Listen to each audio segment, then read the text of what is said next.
믿음은 오래 쌓이지만 무너지는 순간은 바람처럼 스쳐 지나간다. 그날 그가 손에 쥔 건 번호표 한 장이 아니라 폈생의 신뢰였는지도 몰라. 유리창 사이로 스며든 햇살이 낡은 서류철 위를 미끄러지듯 흘렀으며 공기에는 오래 묵은 먼지 냄새가 희미하게 배어 있었다. 붉은 점퍼를 여민 노인은 번호표를 손끝으로 천천히 쓰다듬으며 조용히 숨을 골랐다. 10년 전 퇴직 이후 처음으로 손 떼는 마지막 적금이 이날이었으니까. 창구 안쪽의 직원은 상냥한 미소를 지었지만 눈빛 어딘가에는 얇은 불안의 그림자가 번지는 듯했다. 통장을 건네받은 노인의 시선은 잔고가 아닌 다른 곳에서 멈춰섰고 그 순간 공기마저 잠시 멎은 듯 느껴졌다. 낯익은 글씨 하나가 눈에 들어왔으며 자기 아들의 이름이 선명히 떠올랐다. 그 아래에는 붉은 인주가 번진 도장이 조용히 눌려 있었다. 숨이 짧게 멎은 듯한 순간 직원의 낮은 목소리가 귓속에 파문처럼 번져갔다. 지난달에 이미 전액 인출 처리되셨습니다. 그 말끝이 공기 속을 천천히 흩어지며 마음 한구석을 식혀내리는 느낌으로 남았다. 한동안 움직임이 없었고 유리문이 닫히는 소리만 멀게 들려왔다. 바깥으로 나온 노인의 얼굴에는 차가운 바람이 스쳐가며 신뢰의 마지막 결이 서서히 부서지는 기운이 배어 있었다. 거리에선 사람들의 발소리가 이어지고 그는 주머니 속 번호표를 꼭 쥔 채 그 자리에 서 있었다. 손끝으로 전해지는 종이의 질감이 믿음의 끝자락처럼 점점 식어가는 듯했다. 언제부터 내 이름이 아들의 글씨로 바뀌었을까? 그 물음이 마음속 깊은 곳에서 오래 머물렀다. 골목 전봇대마다 붙은 전단지가 바람에 흔들리며 종이의 끝이 서로 부딪히는 소리를 냈다. 노인은 시선을 낮게 떨군 채 발걸음을 옮겼고 도심의 소음이 멀어질수록 마음속 공기가 차가워졌다. 엘리베이터 안거울 속에는 눈밑이 깊게 꺼지고 입가주름이 굳은 낯선 얼굴이 비쳤다. 문을 여니 실내의 공기가 싸늘하게 감돌았고 탁자 위에는 식은 찬밥과 반쯤 마른 김치가 남아 있었다. 벽에 걸린 아내의 사진이 자연스레 시선을 붙잡으며 미소 뒤에 남은 온기가 아득히 번져왔다. 당신이라면 믿었겠지. 그 말이 목구멍에서 흘러나오다 공중에서 머물며 사라졌다. 거실 탁자 위에는 아들이 두고 간 봉투 하나가 놓여 있었다. 아버지께 네모 반듯한 글씨가 또렷하게 드러나 있었다. 며칠 전까지만 해도 무심히 밀쳐두었던 그 봉투가 이제는 손끝을 떨리게 하는 낯선 무게로 다가왔다. 봉투를 열었을 때 짧은 메모와 서류 한 장이 나란히 놓여 있었으며 사정이 좀 있어서 돈을 미리 찾았어요. 나중에 설명드릴게요. 그 문장이 의무감처럼 말라 있었다. 글씨는 단정했지만 온기의 결은 느껴지지 않았다. 서류의 끝자락엔 아들의 이름 옆으로 붉은 도장이 눌려 있었고 잉크의 번짐이 마치 가슴속 울림처럼 번져나갔다. 창문 밖으로 들려오는 아이들 웃음소리가 오래된 기억의 문을 천천히 열어놓았다. 그네를 밀어주던 손끝, 햇살 아래 돌아보던 웃음이 지금도 어딘가에서 잔잔히 빛나고 있을 것만 같았다. 그 기억이 바람에 흩날리는 모래처럼 희미하게 흩어졌다. 며칠이 흐른 뒤 아파트 복도를 지나는 이웃들이 그를 볼 때마다 말없이 눈길을 피하는 기색이 번져 있었다. 낮은 목소리들이 뒷모습을 스쳐가며 공기 속으로 묘한 파문을 남겼다. 아들한테 맡겼다더라. 돈이 다 없어졌다던데. 그 말들이 허공에 부유하며 귓가를 맴돌고 그는 아무런 반응 없이 고개만 숙였다. 말 한마디가 진실이 되는 순간이 두려웠기 때문이다. 신문을 펼쳐도 활자가 머릿속으로 들어오지 않았고 글자 사이로 아들의 이름이 번쩍이며 사라졌다. 창가 쪽으로 걸음을 옮기자 차가운 공기가 커튼을 밀어 올리듯 방 안으로 스며들었다. 그 바람 속에서 오래 품어온 신뢰가 서서히 흩어지는 기운이 느껴졌다. 밤이 깊어도 잠은 오지 않았다. 식탁 위에 앉은 채 손끝에 잉크 자국을 바라보며 그 흔적이 지워지지 않는 이유를 곱씹었고 익숙한 글씨가 낯설게 느껴지는 순간이 끝없이 이어졌다. 이른 새벽 초인종 소리가 정적을 깨며 울려 퍼졌다. 문 앞에는 검은 가방을 든 남자가 서 있었고 낯선 눈빛으로 봉투 하나를 내밀었다. 이재훈 씨댁 맞으시죠? 전달 서류가 도착했습니다. 노인은 짧게 고개를 끄덕이며 봉투를 받았고 봉투 위에는 은행 로고가 흐릿하게 인쇄되어 있었다. 그는 그것을 식탁 위에 올려둔 채 한참을 바라보고 서류의 모서리에 닿은 새벽빛이 희미하게 반사되며 어딘가 숨겨진 진실이 그 속에서 깨어날 듯한 기운이 번졌다. 창밖에서는 이른 새 울음이 들려왔고 어둠과 새벽이 맞닿은 시간 속에서 그는 봉투를 두 손으로 감싸 쥔 채 조용히 눈을 감았다. 그 안의 내용이 이미 마음 어딘가에 각인되어 있었는지 손끝에 미세한 떨림이 스며들며 오래 남았다. 아침 햇살이 식탁 위를 천천히 덮어갔다. 노인은 아직 봉투를 열지 못한 채 손끝만 가볍게 떨고 있었다. 시계 초침이 고요한 방안을 가르며 시간이 유리 속에서 멈춘 듯 흘러갔다. 결국 봉투를 뜯어낸 그는 서류 더미를 천천히 펼쳐보았다. 위임장, 서명, 인출 모두 그가 직접 써야 할 항목이었는데 종이 위 글씨는 너무나 익숙한 결을 품고 있었다. 그 필체는 분명 아들의 손끝에서 나온 듯했고 잉크 자국이 묘하게 생생하게 살아있었다. 돋보기를 꺼내 들고 붉은 도장의 테두리를 따라가 보았다. 잉크가 미세하게 번지며 볼펜 자국은 여러 번 눌러 쓴 흔적을 남기고 서류가 아닌 연습의 결과물처럼 느껴졌다. 그는 조심스레 서류를 덮고 작은 수첩을 꺼냈다. 거기엔 지난달까지의 생활비와 잔고 내역이 꼼꼼히 적혀 있었다. 마지막 페이지에 쓰인 한 줄. 출금 3천만 원 10월 3일. 그 날짜는 아들이 출장 간다며 집을 비웠던 날과 같았다. 심장이 서서히 리듬을 잃어가며 안경테가 미세하게 흔들렸다. 그는 봉투를 다시 묶어두고 문을 닫은 뒤 복도 끝에서 들려오는 낯선 발소리에 귀를 기울였다. 누군가 지나가며 문가를 스치고 이웃집 개 짖는 소리가 공기 속을 가볍게 흔들었다. 그날 오후 노인은 1층 구멍가게 앞에서 오랜 이웃을 만났다.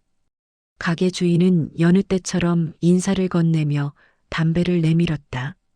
아드님 요즘 바쁘신가 봐요. 평범한 인사였지만 그 말이 묘하게 가슴을 찔렀다. 그는 짧게 미소를 띄우며 고개를 끄덕였다. 지난주에도 은행 들르시던데 큰돈 거래하셨다던데요. 순간 머릿속이 멈춰버렸다. 언제쯤이었죠? 한 열흘 전쯤 될 거예요. 검은 가방을 메고 계셨죠. 노인은 대답하지 못한 채 미묘한 숨을 삼켰다. 그날 자신은 열이 심해 하루 종일 집에 있었던 기억이 뚜렷했기에 그 말이 머릿속 어딘가를 스치며 묘한 냉기를 남겼다. 가게를 나서는 순간 바람이 신문지를 들썩였다. 신문 한 장이 발목에 걸리며 보이스피싱이라는 제목이 눈에 들어왔다. 그는 신문을 밀어냈지만 그 단어가 머릿속에 남아 맴돌았다. 저녁 무렵 낯익은 벨소리가 방안을 흔들었다. 휴대전화 화면에 아들의 이름이 떠올랐지만 손끝이 쉽게 움직이지 않고 한참 망설이다가 통화 버튼을 눌렀다. 아버지, 잘 지내시죠? 짧고 평온한 목소리였다. 노인은 답하지 않은 채 숨을 고르며 조용히 한 문장을 꺼냈다. 내 통장에 왜 손댔니? 짧은 정적이 공기를 가르며 퍼졌다. 멀리서 자동차 경적 소리가 희미하게 겹쳐 들렸다. 급한 일이 있어서 곧 설명드릴게요. 그 말은 사과가 아니라 보고처럼 들려 가슴 어딘가가 서서히 식어가는 기분이 남았다. 통화는 길지 않았고 화면이 꺼지고 방 안의 불빛이 점점 흐려졌다. 그는 의자에 기대어 눈을 감았다. 손끝에 남은 금속의 냉기가 온몸으로 번지며 마음속의 온기를 서서히 밀어냈다. 며칠 후 그는 은행을 다시 찾았다. 창구 직원이 바뀌어 있었고 대기석엔 낯선 얼굴들이 앉아 있었다. 번호표를 들고 조용히 기다리던 그는 순서가 오자 낮은 목소리로 말했다. 이름이 도용된 것 같아서 확인 좀 부탁드립니다. 직원은 놀란 눈빛으로 모니터를 살피더니 잠시 뒤 표정이 굳은 채 말을 이었다. 이 서류 서명은 고객님 필체가 아니네요. 그녀는 다른 부서로 서류를 넘기며 조용히 덧붙였다. 이 내용은 경찰에 신고하셔야 할 것 같습니다. 짧은 문장 속에서 긴 세월이 흔들렸다. 그는 가볍게 고개를 숙였고 손끝이 미세하게 떨렸다. 은행 문을 나서는 순간 오후 햇살이 쏟아졌고 그 빛 속에서 자신의 그림자가 길게 늘어졌다. 바닥에 비친 그 윤곽이 어쩐지 낯설게 느껴지며 자신과 그림자가 다른 사람인 듯한 기분이 스쳤다. 집에 돌아오자 봉투 안쪽에서 새로운 종이가 하나 나왔다. 은행 명의의 통지서였고 거기엔 담보 제공자 이재훈 공동 명의자 이성우 부라는 문장이 적혀 있었다. 그는 서류를 쥔 손을 놓으며 바닥에 앉았다. 아들의 이름이 자신의 것과 나란히 적혀 있었고 잉크의 붉은 결이 피처럼 번져 있었다.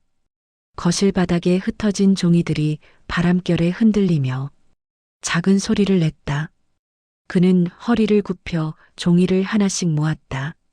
그 사이로 벽식의 초침이 묵직하게 돌아갔고 그 소리가 방 안의 공기를 천천히 가르며 퍼져나갔다. 시간은 흐르는데 감정은 움직이지 않았다. 노인은 봉투를 품에 안은 채 심장이 가볍게 뛰는 소리를 들었다. 가슴에 닿은 종이의 차가운 감촉이 오래 남았고 믿음의 잔해가 서서히 식어가는 기운이 스며들었다. 그 순간 진실을 확인해야겠다는 생각이 조용한 결심처럼 마음속에 자리 잡았다. 흐린 하늘 아래 낡은 건물 3층에 자리한 변호사 사무실 문이 천천히 열렸다. 노인은 검은 가방을 들고 들어섰으며 기다리고 있던 젊은 변호사가 조심스레 자리에서 일어섰다. 그의 손끝에는 서류철이 들려 있었고 책상 위엔 은은한 커피 냄새가 아직 식지 않은 채 머물렀다. 이게 아드님 명의로 인출된 금액이 맞습니다. 변호사의 목소리가 조심스레 흘러나왔다. 노인은 말없이 고개를 숙인 채 서류를 바라보았다. 위임장 필체가 다릅니다. 위조 가능성이 높아요. 그 말이 공기 속을 흩어지듯 사무실 안에 가라앉았다. 창밖으로 내리는 빗줄기가 유리창을 두드렸고 그 빗물 자국이 도장 잉크처럼 번져 내려갔다. 노인은 잠시 눈을 감았다가 천천히 고개를 들었다. 변호사의 시선이 조심스레 닿았고 그 안에는 현실의 무게가 그대로 비쳐 있었다. 확인 절차를 진행해 주세요. 그의 목소리가 낮게 떨리며도 단단하게 울렸다. 펜촉이 종이를 스치는 순간 손끝의 온기가 식어갔고 서류 위에 번지는 잉크 냄새가 아들의 웃음과 겹쳐 떠올랐다. 어린 시절 손을 잡고 걷던 시장길의 소리가 한순간 마음 한켠을 스치고 지나갔다. 그날 밤 빗줄기가 다시 굵어졌다. 아파트 단지 앞 가로등이 간헐적으로 깜빡이며 노인의 그림자를 길게 느렸다. 그는 우산을 쓰지 않은 채 골목을 따라 걸었고 비냄새와 젖은 흙의 향이 섞여 코끝을 감쌌다. 골목 끝에 편의점 불빛이 희미하게 빛났고 문 옆에는 낡은 공지문이 붙어 있었다. 가족명의 금융사기 급증, 주의 요망.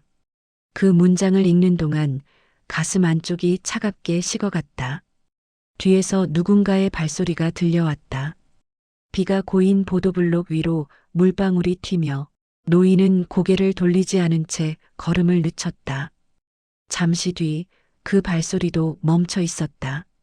다시 걷자 같은 간격으로 뒤를 따르는 소리가 이어졌다. 모퉁이 끝에서 멈춰 섰을 때 시야 한편에 검은 우비 차림의 남자가 서 있었다. 그의 시선이 순간 맞닿았지만 상대는 아무 말 없이 몸을 돌려 사라졌다. 우산 끝이 도로를 두드리며 남긴 소리만 비에 섞여 퍼졌다. 가로등 불빛이 무릉덩이에 반사되며 흔들렸고 노인의 눈동자에 그 빛이 비치며 떨렸다. 그 순간 마음 어딘가에서 묘한 예감이 피어올랐다. 이 일은 단순한 돈의 문제가 아닐지도 모른다는 차가운 생각이 천천히 자리 잡았다. 이튿날 아침 노인은 지하철을 타고 아들이 다니던 회사 근처로 향했다. 사람들 사이로 흘러드는 커피 향과 대화의 잔향이 아무 의미 없이 스쳐 지나갔다.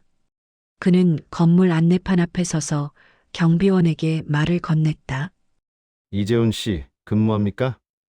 경비원은 잠시 머뭇거리더니 조심스럽게 답했다. 한 달 전에 퇴사하셨어요. 그 이후론 소식이 없었습니다. 짧은 대답이 공기 속에서 길게 울려 퍼졌다.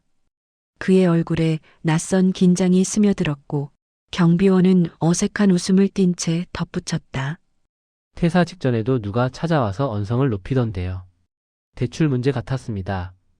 그 말이 가슴 어딘가를 스쳐 지나가며 잔잔한 불안의 파문을 남겼다. 그는 건물 밖으로 걸어 나왔고 거리 한편에서 신문지가 바람에 날려 발목에 닿았다. 신문 위엔 붉은 글씨로 채무 통보서라는 문장이 인쇄돼 있었다. 노인은 종이를 주워 접어 넣었고 주머니 속에 든 서류가 묵직하게 느껴졌다. 거리의 소음은 멀어졌지만 내면 어딘가에서는 무언가가 무너져 내리는 기운이 번지고 있었다. 비가 그친 새벽, 노인은 경찰서 문을 밀고 들어섰다. 형광등의 흰빛이 차갑게 번지며 벽에 걸린 안내문자들이 무표정하게 늘어서 있었다. 접수 창구의 젊은 경찰이 서류를 받아들고 고개를 숙였다. 가족 사건이라도 절차는 같습니다. 그 말이 낮게 울려 퍼지며 귓가에 남았다. 조사실로 안내받은 그는 의자에 앉았다. 책상 위 커피 얼룩이 오래된 흔적처럼 번져 있었고 그 얼룩의 모양이 마음속 상처와 겹쳐지는 듯했다. 경찰이 조심스럽게 물었다. 혹시 아드님이 최근 연락을 끊은 이유를 아시나요? 잘 모르겠습니다. 다만 무언가에 휘말린 것 같네요. 경찰은 짧게 숨을 들이쉬고 서류를 넘겼다. 동일한 피해 신고가 여러 건 접수된 상태입니다. 아드님 계좌로 자금이 흘러간 기록이 있고요. 그 말이 들리는 순간 노인의 시선이 흔들렸고 입술이 가볍게 떨렸다. 조사실 문을 나설 때 창밖이 희미하게 밝아오고 있었다. 벽을 따라 새벽빛이 번지며 희미한 푸른 기운이 공간 전체를 채웠다. 그 빛은 깨끗하고 차가웠으며 노인의 눈가에 번진 주름을 천천히 스치고 그 순간 안쪽의 어둠이 조금씩 풀리는 듯했다. 집으로 돌아온 그는 문 앞에서 이상한 낌새를 느꼈다. 현관 매트가 반쯤 접혀 있었고 신발장 문이 아주 조금 벌어진 채 멈춰 있었다. 손전등을 켜고 천천히 안으로 들어섰더니 공기가 이전과 달랐고 방 안에는 누군가의 숨결이 잠시 머물렀던 흔적이 남아 있었다. 식탁 위 어제 두었던 서류가 사라져 있었고 그 자리에 새로운 봉투가 놓여 있었다. 그는 조심스레 봉투를 들었다. 봉투 속엔 한 장의 종이만 들어 있었다. 찾지 마세요. 그 돈은 이미 다른 곳으로 갔습니다. 글씨는 각지고 낯설었으며 한 획마다 냉기가 스며 있으며 노인은 봉투를 접어 손에 쥔 채 한참을 앉아 있었다. 방 안의 공기가 무겁게 가라앉았고 냉장고 모터가 멈추는 순간 모든 소리가 사라졌다. 그 고요 속에서 심장 소리만 일정한 간격으로 울려 퍼졌고 그 리듬이 오래된 시계의 초침처럼 공기를 흔들었다. 아침빛이 커튼 사이로 스며들며 방 안을 물들였다. 노인은 식탁 앞에 앉은 채 손끝으로 봉투의 자국을 천천히 더듬었다. 밤새 잠을 이루지 못한 탓에 눈동자가 붉게 물들어 있었고 창가에 비친 자신의 모습이 낯설게 느껴졌다. 탁자 위 커피잔에는 식은 물결이 가볍게 흔들리고 그 표면에 비친 빛이 벽을 따라 흔들리며 잔상을 남겼다. 그 그림자 속 어딘가에 오래된 숨소리가 겹쳐 있는 듯했다. 노인은 천천히 창문을 열었다. 차가운 바람이 들어와 공기 속 무게를 조금 덜어내는 듯했다. 이제 두려움보다 알고 싶은 마음이 더 커져 있었다. 조용히 옷을 챙겨 입고 집을 나섰고 하늘은 맑았지만 바람의 끝자락엔 여전히 냉기가 남아 있었다. 손안의 메모가 구겨질수록 결심의 형태가 또렷해졌다. 확인해야 한다는 의지 하나로 그의 발걸음이 다시 은행 쪽으로 향했다. 은행 본점 민원실은 낮은 웅성거림으로 가득 차 있었다. 노인은 접수대를 지나 안내를 받은 직원의 뒤를 따라 작은 방으로 들어섰다. 지난달 CCTV 요청하셨죠? 영상이 확보됐습니다. 그녀의 목소리가 조심스럽게 흘렀다. 모니터 화면에 숫자와 날짜가 찍힌 영상이 재생되며 낯익은 인물 하나가 창구 앞에 서 있었다. 검은 모자를 눌러 쓴 남자, 고개를 살짝 숙인 채 서류를 건네고 있었다. 직원이 도장을 확인하는 동안 그 남자가 얼굴을 들었다. 화면 속 인물의 눈매가 또렷이 드러났다. 그건 분명 그의 아들이었다. 그러나 그 옆에는 낯선 남자가 함께 서 있었다. 그의 표정은 무표정에 가까웠고 손끝으로 서류를 짚으며 뭔가를 지시하는 듯한 모습이었다. 두 사람은 짧은 대화를 나눈 뒤 나란히 은행을 빠져나갔다. 노인의 시선이 화면에 고정되며 심장이 묘한 속도로 뛰기 시작했다. 직원이 낮게 말을 이었다. 옆에 있던 사람 금융사기 조직으로 수배 중이었습니다. 순간 숨이 막히듯 조용해졌고 그제야 모든 조각이 맞춰지는 느낌이 스며들었다. 아들은 가해자가 아니라 이용당한 사람이었다. 그가 품어온 신뢰가 뒤틀린 것이 아니라 누군가 그 믿음을 악용한 것이었다. 며칠 뒤 하늘이 다시 어두워지며 비가 내리기 시작했다. 노인은 우산 없이 버스 정류장 앞에 서 있었고 젖은 신문지가 발밑에서 바람에 휘날렸다. 그때 맞은편 인도에서 한 남자가 걸어오고 있었다. 아들이었다. 젖은 셔츠가 몸에 달라붙어 있었고 손에는 낡은 봉투 하나가 들려 있었다. 두 사람의 시선이 빗속에서 마주쳤지만 입술은 쉽게 열리지 않았다. 말보다 침묵이 더 많은 이야기를 품고 있었다. 아들이 조심스레 봉투를 내밀었다. 돌려드리려고 했어요. 너무 늦었네요.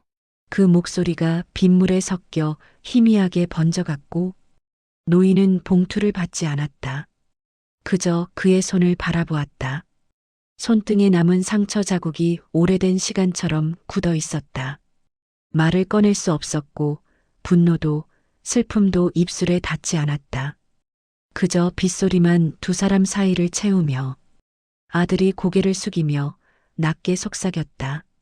그 사람들이 다시 올지도 몰라요. 노인은 짧게 숨을 들이쉬며 눈을 마주했다. 이제 그럴 일은 없을 거야. 내가 돌아왔으니까. 손끝이 서로 닿았고 비가 두 사람의 어깨를 적시며 흘러내렸다. 그 순간 세상이 잠시 멈춘 듯 고요해졌고 멀리서 들려오는 빗소리가 마음속 깊은 곳에 무언가를 서서히 씻어내렸다. 다음 날 아침 전화벨이 짧게 울렸다. 경찰서에서 걸려온 통화였다. 어제 체포된 조직원 중 한 명이 자백했습니다. 아드님 계좌는 자금 세탁 통로로 사용됐던 것으로 확인됐습니다. 노인은 잠시 숨을 고르며 창문을 바라보았고 햇살이 부드럽게 스며들며 커튼 자락을 흔들며 방 안의 공기가 조금씩 따뜻해지는 느낌이 퍼졌다. 식탁 위 커피잔을 들어 올렸고 식은 커피의 쓴맛이 입안에서 서서히 녹아들었다. 그는 자리에서 일어나 아내의 사진 앞에 섰다. 액자 속 그녀의 미소가 햇살을 받아 반짝이며 오랜 세월의 침묵을 대신해 다정한 기운을 남겼다. 그는 조용히 입을 열었다. 우리 아들 아직 돌아올 길을 찾고 있나 봐. 그 말에는 원망이 없었고 오랜 시간의 무게를 견디고 남은 한 줄기 온기가 머물러 있었다. 그 온기가 천천히 방 안의 공기와 섞이며 작은 평온으로 번져갔다. 며칠이 지나 우편함 속에 새로운 봉투가 들어 있었다. 계좌 복원 안내서라는 문장이 인쇄돼 있었고 그는 그 서류를 손에 든 채 천천히 걸음을 옮겼다. 은행까지 이어진 길은 낯설지 않았으며 길가의 벚나무 잎이 바람에 따라 흩날렸다. 건물 앞에 섰을 때 그는 고개를 들어 흐린 하늘을 올려다보았다. 구름 사이로 한 줄기 빛이 새어나오며 얼굴 위에 부드럽게 내려앉았다. 그 빛이 이마와 눈가의 주름을 천천히 어루만졌다. 손에 든 봉투를 가슴에 품고 돌아섰다. 발걸음이 가벼웠고 공기의 결이 다르게 느껴졌다. 잃은 것도 되찾은 것도 이제는 같은 시간 안으로 흘러가며 조용히 제자리를 찾아가는 듯했다. 현관이 풍경이 바람에 흔들리며 맑은 소리를 남겼다.